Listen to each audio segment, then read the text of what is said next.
badhaadhina filannoon keenyas badhaadhina paartiin keenya badhaadhina filannoon keenyas badhaadhina.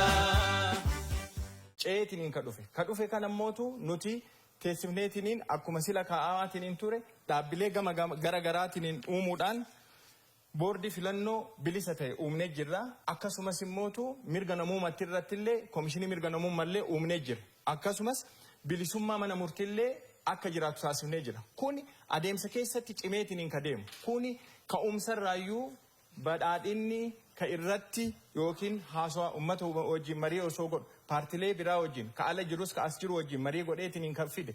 Kanaafuu marii ardaan as jiru kun ardaa bilisummaa ardaa yaadaan mo'achuu ka ta'u akka ta'uuf cimeetiniin ka hojjetu waan ta'eef kanarratti qeeqni morkitoonni yookiin immootu morkitoonni kaasan qeeqa sirrii akka hin taane beekuu qaban jechaadha.